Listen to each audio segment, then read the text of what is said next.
It is my pleasure to turn it over to the moderator for the first panel that we have on participatory grant making. That is Hannah Paterson. She's Senior Portfolio Manager at the National Lottery Community Fund, which is responsible for distributing funds raised by the National Lottery for charitable work in the United Kingdom. Hannah? Hello, everybody. I don't know if you can see me. Has that worked?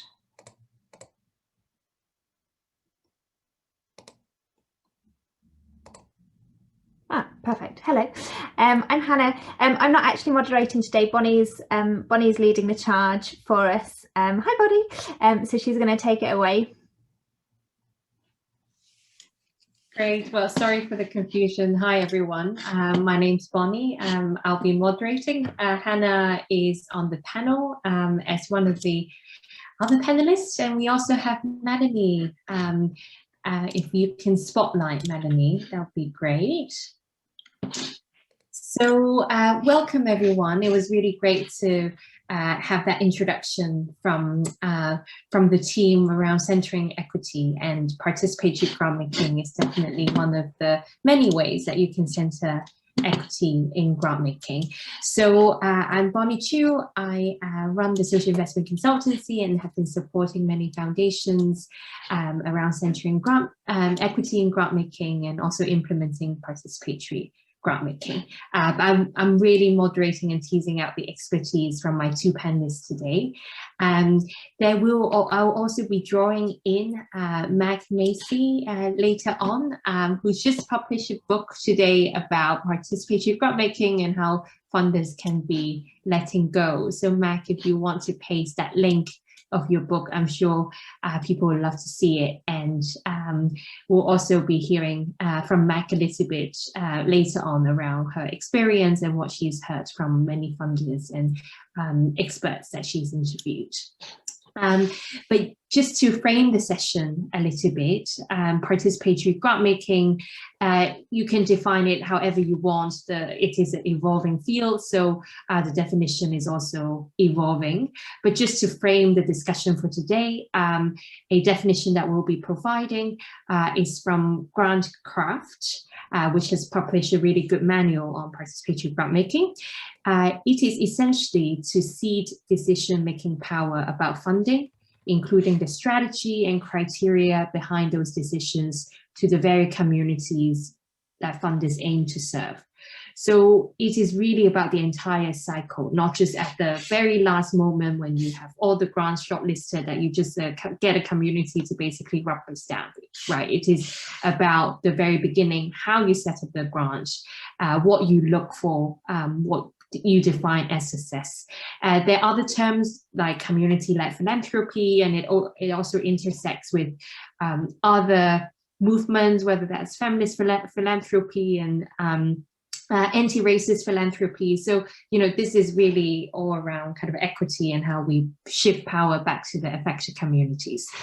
So what we're going to talk about today, we'll talk about the principles of participatory grant making. We'll learn about how participatory funds are designed. We want to make this interactive, so please do put any questions you have in the chat, and I know Sherry will help me kind of glance through the questions, and I'll try my best as the moderator as well.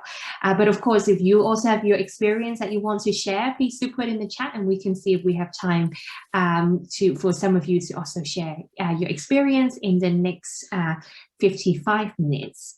So to introduce my panelists more formally, Hannah is already Sherry explained a little bit her background. She's also a Churchill Fellow, and she's done quite a lot of research in participatory grant making. And Melanie is currently the Learning and Evaluation Manager at the Disability Rights Fund, which is very much a pioneer in participatory grant making. And Melanie leads monitoring, evaluation, and learning across 20 countries. So I'll kick off now our panel discussion. Hannah, what attracted you to participatory grant making at the first place, and tell us more about that fellowship, which sounds really interesting that you got to travel all across the world to explore participatory grant making. Yeah, so I kind of fell into funding. It was not planned career move. I started off working in disability rights in the UK, particularly looking at how disabled students can improve and better their education in further and higher education, so universities and colleges in the UK. And from that kind of like background and being a disabled person, like really focused on the mantra of the disabled people's movement, which is nothing about us without us.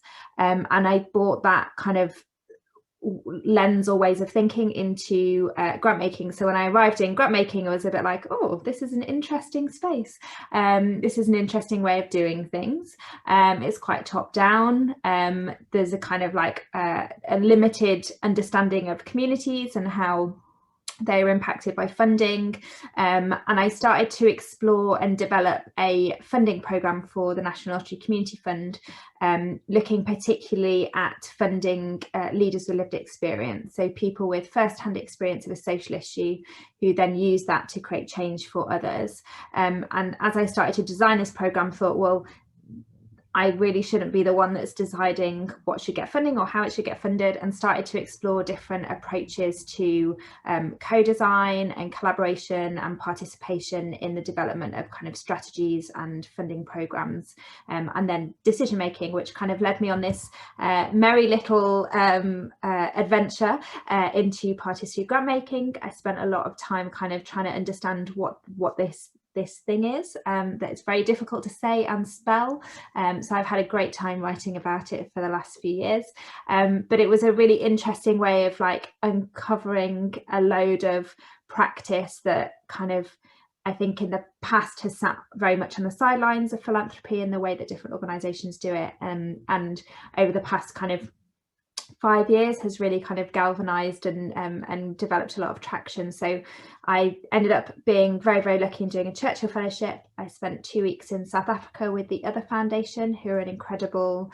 funder supporting lesbian, gay, bisexual, trans and intersex people in the 13 southern African countries, learning about their work and their model, which was absolutely incredible. And then I spent several weeks kind of I don't want to say flitting because that sounds too, but moving about quite quickly across the US. So I spent some time with Disability Rights Fund. I spent time in San Francisco, New York, Washington and Boston, meeting about 40 different participatory grant makers across the US, understanding what their models are, what they're doing, how they're doing it, with a hope to bring back some of this learning to the UK and impact the sector here. So that's my little weird journey through participatory grant making. Right. Thank you so much, Hannah. And now you are also coordinating or this kind of movement, right, of people trying to do this. You have 80 or so people in the Google groups now. Can you tell us a bit about that? Yeah, so I came back from my Churchill Fellowship, and one of the outcomes of that fellowship is that I have to produce some form of report, which is great, but I am not a report reader or necessarily a report writer, but I pulled together kind of like information about what I was doing. I can share that in the chat, but I kind of thought, actually, if this is about changing the way that philanthropy works or introducing kind of a different approach to different people than a static report that is nice that some people might read that sits on the internet, probably isn't going to be the method in which the world changes. And also, like, this space is messy and confusing and exciting and sometimes a bit difficult, and it's really, really nice to have other people who are working in this space to talk to. So March last year, we started with 12 people on a webinar, basically being like, oh, are you doing part? I'm doing part. Should we make friends? Let's do some participatory grant making together. And we are now up to 320 members. We meet monthly with an average of about 80 people at those meetings. You are more than welcome to join us. We love more people getting involved. We have an active Slack group, an email list. We are in the process of developing a website. So it's a lovely kind of collection of people coming together, sharing challenges, successes, picking each other's brains, sharing information, advice, guidance. It's really, really nice. So if you're looking at this space, do shout and we can add you in. That's fantastic. Thank you so much, Hannah. I'm sure you'll get lots of new joiners from this session today. So turning to you, Melanie, could you tell us a bit more about the Disability Rights Fund, from kind of how the organization has evolved around the thinking and practice of participatory grant making? Sure, Bonnie, happy to do that. And thank you again for the opportunity to share how the whole organization thinks about participation. I'm going to share a little bit about the UN Convention on the Rights of Persons with Disabilities to frame the Disability Rights Fund, because it has helped, it is a fundamental part of the work that we do.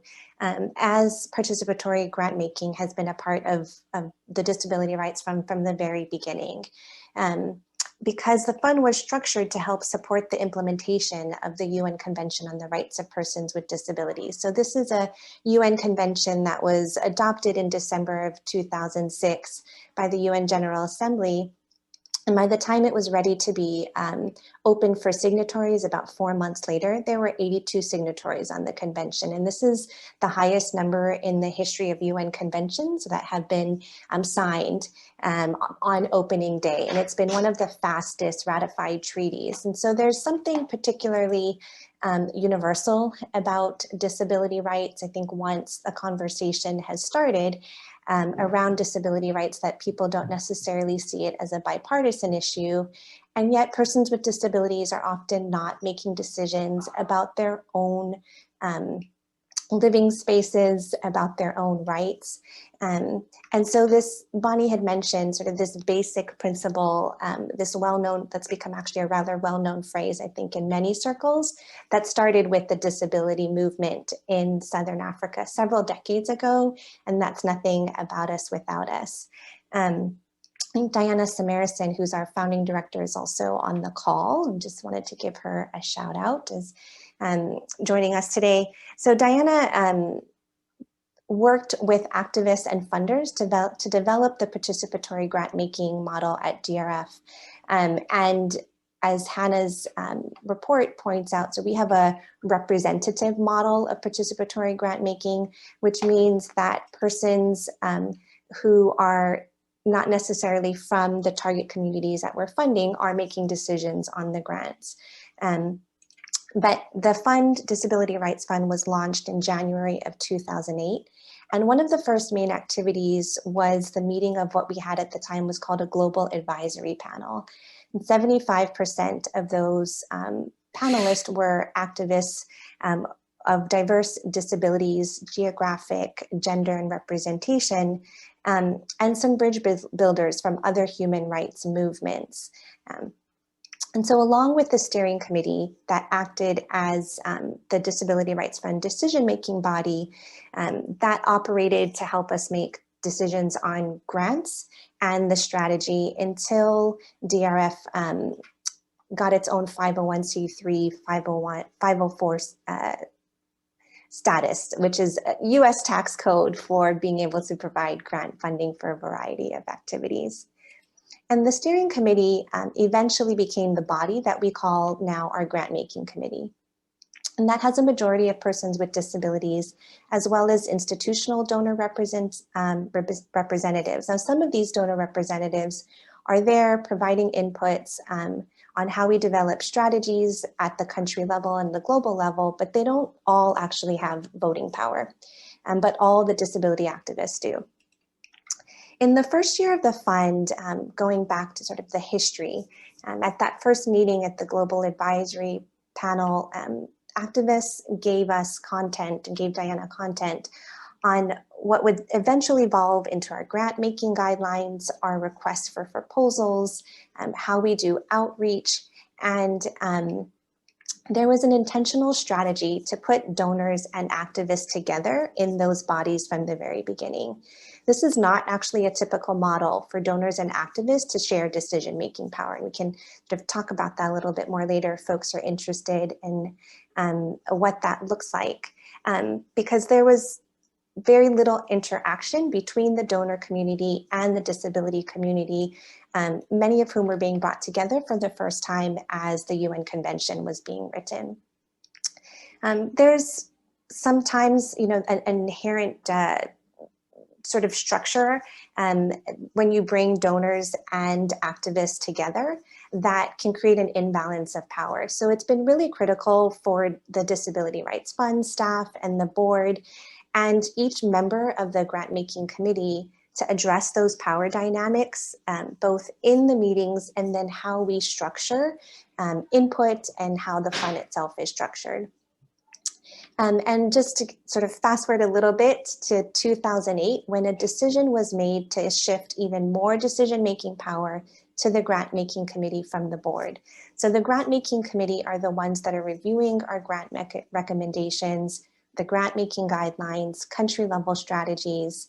And so shifting that final decision-making power, which again is one point in the process of participatory grant-making, to the grant-making committee away from the board was another way to restructure and think about how these power dynamics were playing out. And in the midst of that shift, we also increased the number of activists on the grant-making committee and on the board. So participation, those, as you both have pointed out, is baked into not just the board and the grant-making committee, but also in the intentionality of hiring and what our hiring processes look like. So persons with disabilities are on our staff, and especially program officers who are the main liaisons with the disability communities on the ground that are receiving grants. And as the Disability Rights Fund grew, DRF, as we call it for short, moved away from having international program officers who were responsible for whole regions of grant making to hiring disability activists from the national target movements themselves. And we've heard a good deal of feedback from our grantees on how critical it is that their program officers are persons with disabilities. And we're doing some early research now as well, looking at do grantees, does it matter to grantees if board members and grant making committee members are also persons with disabilities? And grantees are telling us it does matter, that they feel seen, they feel heard, they feel that their lived experiences are going to be represented even more so. Just briefly on the measurement side of things, and then I'll wrap up. Is that there's been much more investment in recent years, and I think even this panel and this conversation is testament to that, in the broader philanthropic community, really trying to dig in and understand and document the benefits and challenges of participatory grant making and the different models that exist and that are open to people and available. And I'd say, part of this learning is, at least at the Disability Rights Fund, was an investment even in a learning position. So before we hired other staff, the learning role was brought on early on. So I've been around for about 4 years, right before actually my daughter was diagnosed with some neurodiversity herself, on a side note. So we currently have a grant from the Ford Foundation, along with 8 other coalitions of researchers and participatory grant makers who are again examining the benefits and the challenges. And Hannah, I just need to point out, is on our research board and helping to provide us with direction on how do we actually look at our representative model and answer the question of whether or not the participatory grant making structure actually helps to influence our proven effectiveness and efficiency. The Disability Rights Fund has contributed to almost 250 national and local legislation, policies, and programs that have been advocated for passage to be disability inclusive by disability activists themselves. And we think that that's a fantastic achievement. I'm going to stop there, but happy to answer more technical questions later as well. Great, thanks so much, Melanie. There's a question for you, which we can turn to a bit later about just kind of the technicality of what you just described. But I certainly think when you spoke about not just representation in terms of persons with disability, but also your move from international program officers to national program officers. I mean, there's so many dimensions if we are being truly participatory that we need to think about. And, I talk a lot about intersectionality and just have to think about all these different dimensions of oppression and structural oppression, and how we can truly be representative and participatory. It's not just, you do one thing and that's fine. It's really a continuous journey. So thank you for sharing that evolution. And on that impact measurement note that you ended on, I just want to turn to this idea or this trend that I'm seeing. Everyone, once something is trendy, then start saying, oh, we're participatory or we're equitable. So do you actually see any risk of participatory grant making washing? And if you can actually tell us, how do you truly hold funders to account to what they say they do? Hannah, do you want to start? Yeah, I've been mulling this over quite a lot, because I think as the practice starts to develop and people get really involved in participatory grant making, I think there is a real concern that lots of people in the space might be like, yeah, we're doing participatory grant making, it's a great way to pat ourselves on the back and kind of feel better about kind of inequity that lives within our kind of societies and daily lives. And I think a lot of it is always returning back to the principles of participatory grant making and what is meaningful participation, what is passing power, and shifting that to communities. How do we provide agency to decide? What does that look like? How can people take that? And I think it has been playing on my mind about how do we start to define this or provide kind of parameters in which people are working to, so that people aren't just saying that they're doing stuff when actually it is very extractive or quite tokenistic. I don't think we understand that, and I think I'm definitely grappling with it quite a lot. I think part of it is around like the transparency that funders have around like where do decisions sit and what does that look like. Particularly I think there's a difference between organisations like Disability Rights Fund or Red Umbrella or many of the other participatory grant making organisations who were set up as participatory grant makers, so their governance, the way that they work is much more embedded in those values comparatively to more traditional funders who are then trying to pivot their work. And what does that mean? And recognising that that's quite a difficult journey for a lot of funders. Like I work in a very traditional organisation. It's quite different because it's public money. So the money that I distribute as part of my organisation is from the players of the National Lottery in the UK. So we're governed by government. Our governance structures is set out in law and in kind of guidance from government, and we're accountable to the public purse. So there's rules and regulations there that are much more tricky to navigate or change than maybe other philanthropist organisations will have, particularly if they're set up as a participatory grant making. I think recognising it as a journey of change and like where can you embed participation in that process helps us all to move along the journey. But how do we stop people using that as an excuse or a kind of like we've done it, we're at this point, and how do we continuously reflect on how do we do this better? How do we continuously unseat ourselves? How do we continuously engage and more than that, distribute power to communities to create the change that they want to see? But yeah, I'm thinking about it loads. It's playing on my mind. Thank you, Hannah. And I'm sure your community of practice of close to 400 strong now will emerge something that can be shared with the field. And Melanie, just on the point around impact measurement and more investment into evaluation and learning, I mean, how do you ensure that at DRF you are holding yourself to account to those principles you set out? Mm-hmm. I mean, I think the challenge is that any measurement process is how to connect an action with ripple effects, right? And in a social setting, it can be expensive or even harmful if you try to isolate one action and try to measure that and hold everything else in control. And so that's not different for measuring the impact of participatory grant making. But I think what one can do is to ensure that you're including the most marginalized persons in your research group, in your evaluation sample, and making sure that you are asking the communities that are benefiting from your engagement whether or not they actually think they are being heard, and doing that in a way that makes them feel safe to be able to provide real responses. And so do you control for response bias? Do you allow for anonymous feedback? And how often do you do that? So at the Disability Rights Fund, one of my colleagues leads an annual grantee survey that we do and have been doing for more than 10 years, asking how we're doing, what pieces can we change. And this is the first time that we've also asked them for their opinion about whether or not they think the most marginalized groups in the disability movement in their target country has been more engaged. So we've found that out through our evaluations.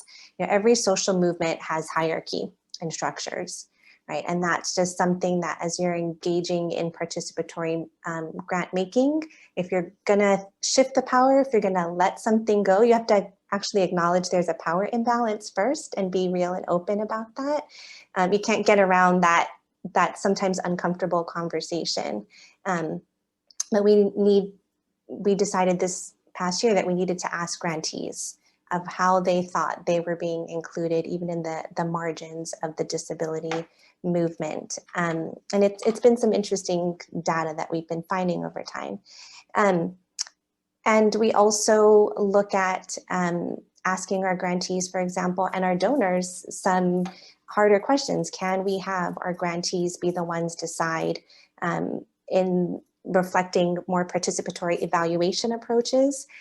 They will decide the evaluation principles. You know, we do feedback loops where we translate, most recently our evaluations were translated into lessons learned for our grantees. So evaluations and learning tends to be from the commissioner of the evaluation, and it doesn't necessarily answer how our grantees can benefit from some of these lessons learned. So we took our 80-page evaluation reports, whittled that down into 4 pages, and then also made that easy to read as well. And so an easy to read document is a document that's written specifically for a person who may have an intellectual disability, and allows a more distilled version of concepts, and along with pictures to help that and facilitate understanding.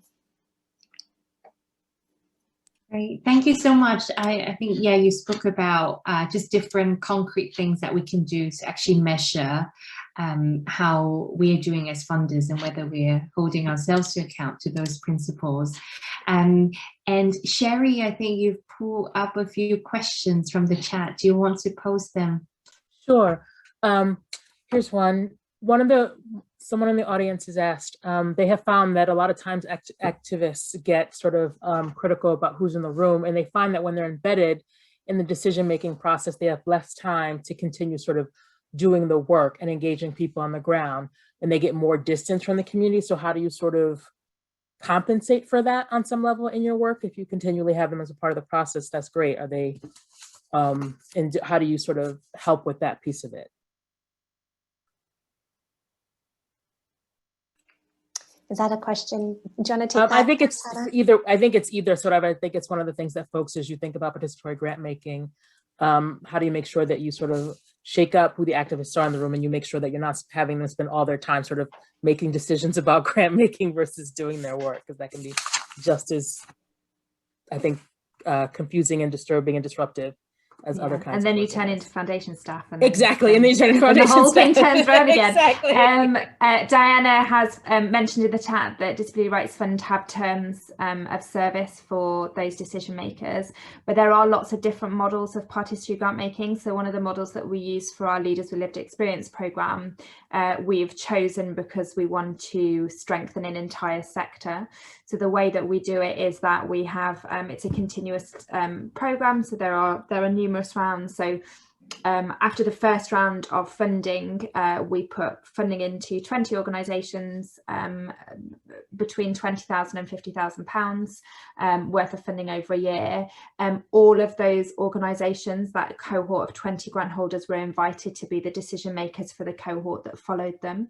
And we decided to make that decision because we wanted not only to put money into the sector, but also to help those organisations understand what else is out there, who else is working in this space, what are they learning from the process, how are they improving their grants as they move forward, how does that then improve their sustainability and allow them to access more funding as we move forward. So the process in itself of participatory grant making is just as important as the end result of where the funding goes, and how do you start to think about actually what capacity building comes out of this, what networks, what's the magic that happens when you bring people from different spaces together to talk and kind of deliberate on those.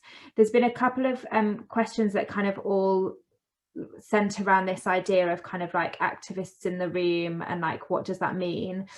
Conflict of interest is something that comes up all of the time, and I think is a fascinating conversation, because what does that actually mean? And I think you often put communities together in participatory grant making where they know the sector, but that's kind of the benefit of it, because they know the sector. They can work out, actually, I can't work out when I end up with a grant on my desk, you know, we work really, really well with the traveller community. I have no idea whether that's true or not. I can take it at face value. But if you bring a community together and have that discussion, they can pick through what actually is reality and what's not. And what we find, which I find fascinating, and I don't know if you guys find this in other spaces, is that through a participatory grant making process, the decision making is actually much more rigorous. People are they will pick apart an application, they will understand the context, they will understand when something is fudged a little bit or using some nice language that sounds nice on paper but actually doesn't result in kind of like actually being connected to communities. There are also some really interesting models of participatory grant making called closed collective, where you'll bring together all of the applicants to collectively make a decision about who should access funding. How do they kind of see what's there? So for ease of my maths brain, if you've got 10 organisations all applying for funding and 100,000 on the table, those 10 could all leave with £10,000, and that would be nice. But through the conversations they might decide, well, actually my project is probably not as strong as other people here, I'm going to take myself out of the process. Or I've said I want £10,000, but actually I could probably deliver for 8 and I want to put 2 back in. Or we're doing the same project, let's combine and reduce our costs. Or you've put an application in for a safeguarding policy and the rewriting of that, well, we can help you do that for free. Or, you know, all of this stuff that happens through the conversations, the money almost just acts as bringing people together to collectively decide what is important to communities, what creates change, how do we do that collectively, how do we think systemically about what this funding can do and where it can go. There's a lovely quote from Jamie Barn at the University of Minnesota University. I don't know which way around that goes. Somebody from there will probably be very, very, very, very sad that I said the wrong thing. But that university, who says the quote, participatory grant making is like ballet. You can describe it as much as you want, but you'd never really experience it until you see it in practice. And I think a lot of this stuff comes up and you go, what about this? What about this? You know, but actually when you see it and realise that it's not just communities going, I want to fund all my friends, and they're actually saying, this is really important because I know what this means. Like, I know what this grant means to my community, the impact that it can have. It's not just a number on a page. You know, I'm still very invested the fact that £20,000 is a really big grant, whereas I think as funders you get to a point where you're like, £20,000 here, £20,000 there, that's fine.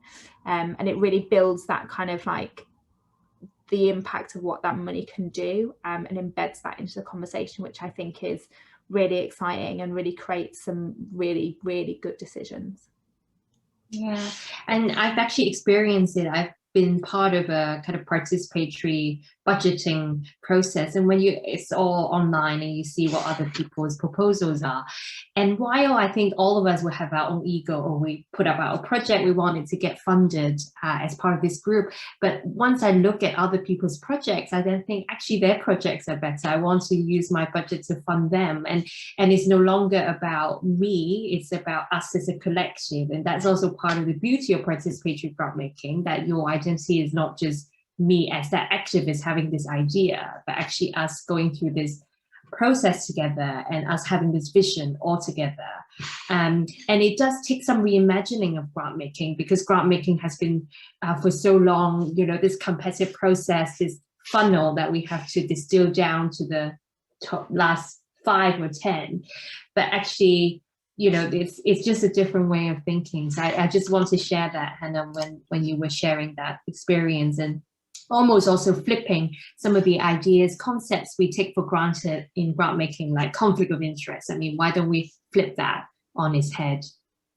Yeah, it's fascinating. We did our latest round of our Leaders with Lived Experience program, and having community decision makers, the level of chat and discussion is like next level stuff that you'd never really touch on, because you always just focus on kind of like, what is the governance issue, what is the budget, whereas actually the conversation centers on like, what is important, what are the values, what is this, and actually through that discussion what the collective decided. So there was a group of about 13 decision makers. We had disabled lived experience leaders who were there and engaging and continuously bringing up this application in youth work or LGBT rights or race.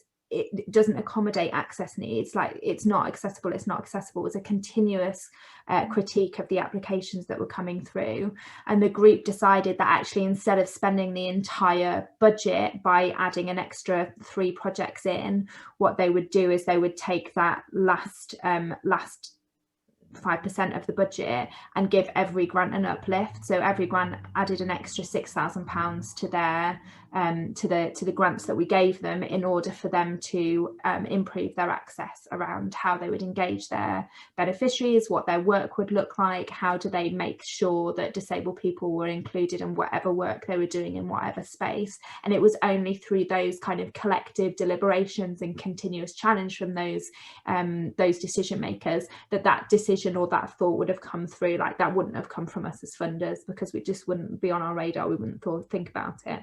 So bringing in those different life experiences, different opinions, different geographies, different backgrounds, like, yeah, it's an incredible space for magic to happen. That's so cheesy, but I'm gonna stick with it.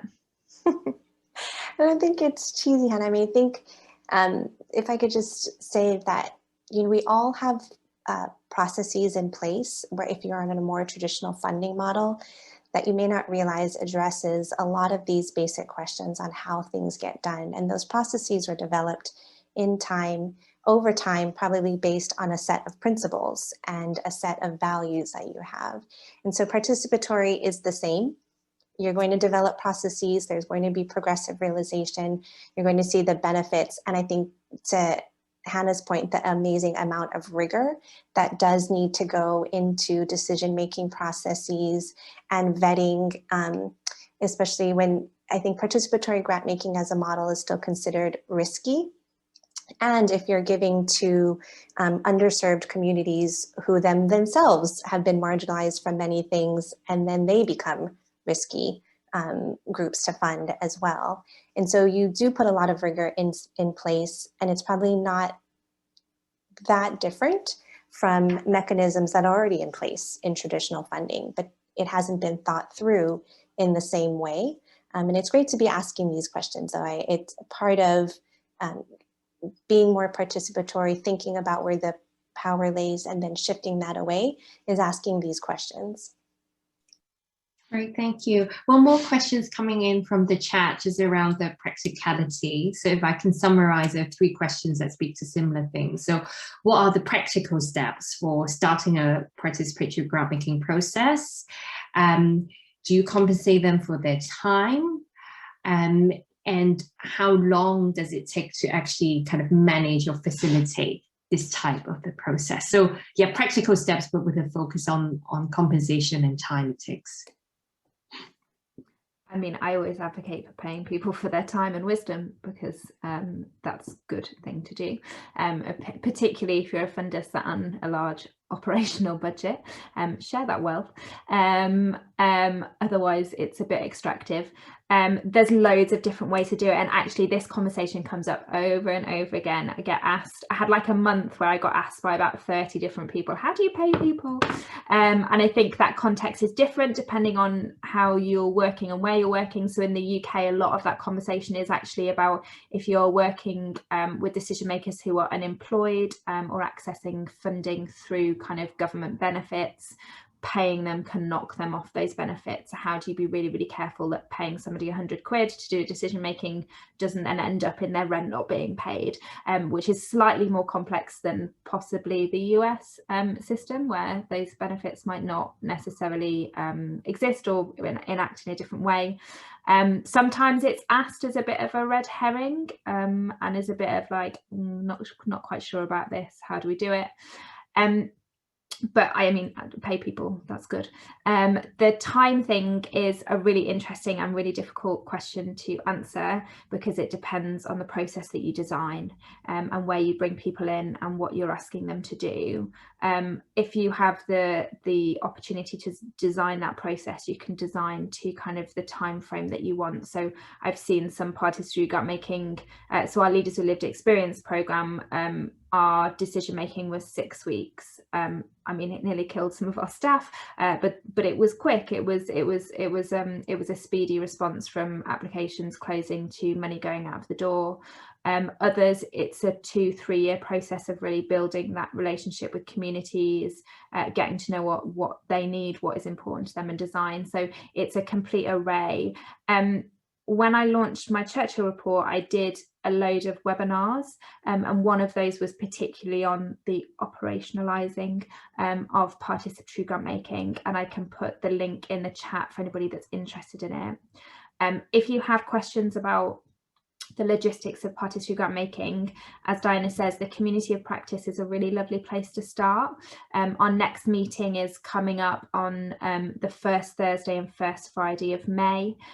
We have 2 meetings, but they run the same agenda, just in different time zones, and my time maths is awful. So the Thursday is 5 p.m. till 6:30 p.m. in the UK time. I'm not sure what that is wherever you are. And the Friday session is 8 a.m. till 9:30 a.m. UK time, whatever time that is. So you can pick which one suits your time zone or diary. And the session is on, this next session coming up is on peer support. So we'll be in small breakout rooms around issues, topics, things that you want to discuss, things that you're stuck on, things that you want to celebrate. So yeah, do feel free to let me know and we can add you into all of that, because it's lovely. Great, thank you so much. Melanie, any practical tips that you want to share as well?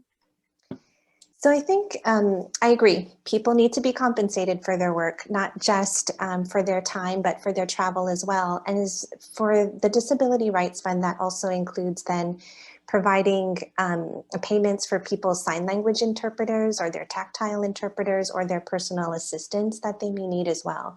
And then making sure that those people that are supporting them are not overworked. And so if they need 2 sign language interpreters for a 2-hour meeting, then you need to get 2 sign language interpreters and to pay those costs. Right? And so, and that may, for some participatory grant makers, then they provide travel funds, even if you're coming from a different part of the city. And so all of those costs should be compensated and be thought through and be budgeted for. Yes, I think I'll stop there. And I think that there has been some great work with Mama Cash making this transition. Katie Love is particularly versed in this work, and the more folks will become familiar with participatory grant making, the more her name and her leadership will pop up, and her work around that. I think she worked with Mama Cash to develop that.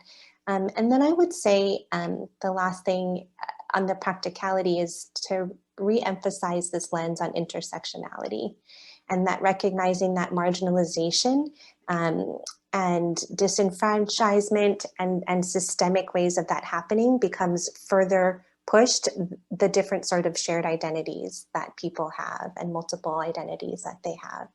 And so it's critical to think about how someone's, again, gender and disability status might overlap and how you represent that in your decision making. Thanks so much, Melanie. Well, I'm sure more questions will come in the last 15 minutes or so that we have. But I want to draw in Meg, because Meg, you just published your book today. Well, can you tell us more about your book, and if you can highlight your top learnings from funders who have really taken that shift to letting go and shifting power? Yes, absolutely. Thank you so much, Bonnie, and thank you to everyone for being part of this conversation. The book is called Letting Go: How Philanthropists and Impact Investors Can Do More Good by Giving Up Control. And I co-authored it with Ben Roble, who works at Village Capital, which is a nonprofit that does peer-selected investment. And we wrote the book about both philanthropy and impact investing because we wanted to look at the different decision points that funders make when they're deciding how to support social causes. And on the participatory grant-making side, the 3 decision points that we identified were where community could be brought into the process were, number 1, at the theory of change. So as you're thinking big picture about what issues your foundation wants to address, what problems you want to solve with a particular grant-making program, how can you make communities a part of that? The second point is on building a pipeline. So that, and at that point, that's looking at how you source grantee applications and thinking more expansively about that, not going back to the same, often more well-funded, larger, more well-resourced organizations just because they can maybe put together the best application, but really thinking about who's doing the work. And then third is on vetting and voting, which is where community members are helping to make those funding decisions.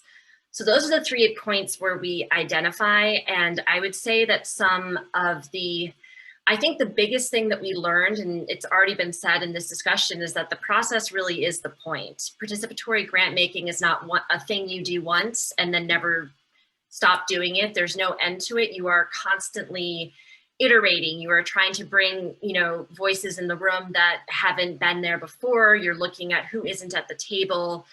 And a participatory process that works really well for one grant making program may, not work well 2 or 3 years down the line. So you make changes, or it may work great for one program, but the exact same way won't work for another.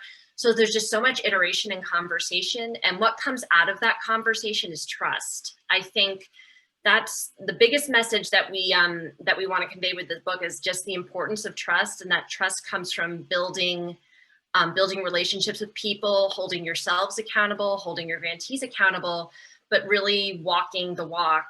I'll end with one story and then hand it back off to you, Bonnie. But there's the Brooklyn Community Foundation. They instituted a participatory grant-making process in one of their programs. And with the way that they're structured, there are community members who voted on who received funding, and then their board still had final sign-off. And the first couple of years, it was they considered themselves a rubber stamp. And then in, I believe, 2017, one of the recommended grantees was an organization that was fighting for more affordable housing in a real estate development that a lot of residents were concerned about. It turned out that the real estate developer was a funder, had given money to Brooklyn Community Foundation, had close relationships with people on the board. And it was a moment where everyone held their breath. And then the board said, no, we're still signing off on this. And that seemed to be to me is a really good illustration of how to make this more than just words, right? It's that they had an opportunity to do something that was in their financial interest, and they chose to commit to what they told their community. And so for all the leaders on this call who are trying to think of ways to implement this, I would, think through, okay, what do my grantees need from me? How do I build that trust? And how do I demonstrate it in ways that they'll see? So I'll stop there, but thank you. Great, thanks so much, Meg, for that great example. And yeah, I'm sure many of us will be looking forward to reading your book as well and learning from more of those funders you have been able to interview. And I think your experience, kind of what you talked about involving people really from the beginning, involving them in the strategy. That also speaks to one of the questions I didn't get to earlier, whether you invite participants to prioritize needs prior to inviting proposals versus involving after proposals have been created. I think what I'm hearing is that it should be really from the very, very beginning before you design any criteria. So that would be true participatory grant making. There's also another question that has come, which is going back again a little bit into the practical side, but whether perhaps Hannah or if you can have a go first, has a truly participatory grant making process meant you have had to extend timelines or do fewer initiatives? But I think actually underpinning that question does speak to some assumptions people still have around participatory grant making, that it might mean we're giving up something. But yeah, do you want to speak to that, Hannah? Yeah, I find this stuff really fascinating because I often get asked, like, does it take longer or is it a shorter process to traditional grant making, on the assumption that somebody's measured how long it takes traditional grant making. So it's a really difficult question to answer because some organisations and funders will spend 50 hours on one grant application looking at that, and a participatory grant making process might be much shorter or less intensive. Others might look at an application and decide within 20 minutes whether it's a yes or no, and therefore a participatory grant making approach will take longer. I think there have been points in the work that we've done where we've extended timelines and deadlines based on communities and how they're involved in the process. So one of the other funding programs that we have at the National Lottery Community Fund is the Phoenix Fund, which has been an incredible piece of work, not led by me in any way, shape or form, but Shane Ryan, who's now left the organisation, Kieran Lewis, and then on top of that, a huge number of incredible Black-led organisations in the UK, so Ubeli and Yvonne Field, Baljit Sandhu, loads of organisations that have come together and basically told us what they want from the funding. And it's been a very, very different way to the way that we usually work, and it's taken a bit longer. It's been evolved about kind of like decision making, but ultimately our organisation, because of where the money comes from, we can't necessarily sit on budgets. Our budgets have to come in at the end of the financial year, either 5% or below or above where we were budgeted on. There's no turnover, there's no reinvestment into an endowment. So there are timelines that we have to keep to, and that's a bit of a balancing act. And a lot of that is around how do you have that, as Meg suggested, that trust within the process to be kind of really open and honest with individuals about, like, this is where we can wiggle, this is where we can't wiggle, this is how we can do this, this is where we can extend and reduce, and this is what this means. And how do our staff then step up and maybe reduce sometimes in different places? Where do we flex and move and develop around communities? Yeah, and I think one thing about participatory grant making also is your panelists, the people making the grants, will have much more urgency than actually the people currently making grants now. So they want the money to get out of the door as soon as possible. And Diana has kindly shared also an example of rapid participatory grant making that was implemented during COVID. So thank you, Diana, for that example. Melanie, do you have anything else to add? Otherwise, we'll wrap up because yeah, the break is coming up soon.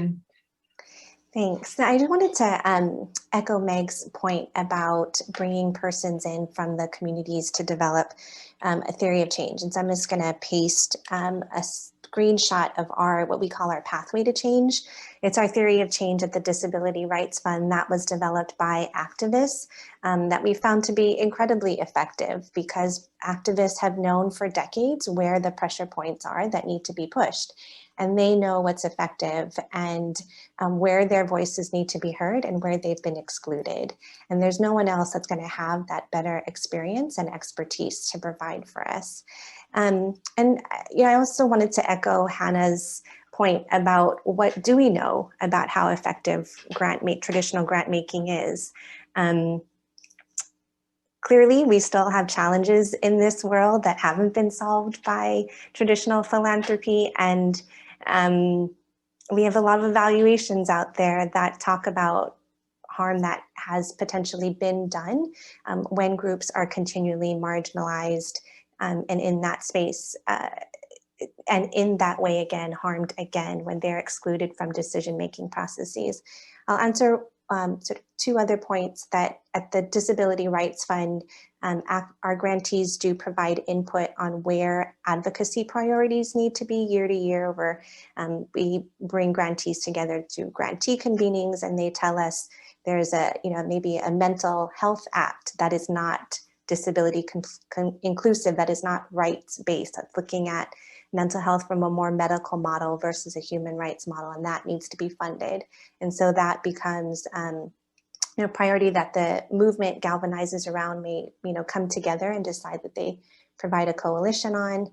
And then the second point that I wanted to make as well, in terms of time it takes for even grant making processes, that really, if we're talking about funding communities that again have been marginalized, you actually probably and hopefully have in place, even in traditional philanthropy, a process of accompaniment with potential grantees, with your applicants. And our program officers are often spending anywhere from 1 to 3 years working with different organizations of persons with disabilities, talking about what pieces need to be in place for applications to be successful.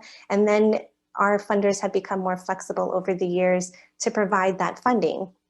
And so if you do need a safeguarding policy, as Hannah had mentioned, or if you do need bylaws for your board, and those are things that you will commit to do over a period of time, we'll be able to work with you and fund those pieces, right? And so barriers should not be in place because organizational requirements haven't been met. And hopefully, regardless of how the decision-making model is happening, that partnership is already happening.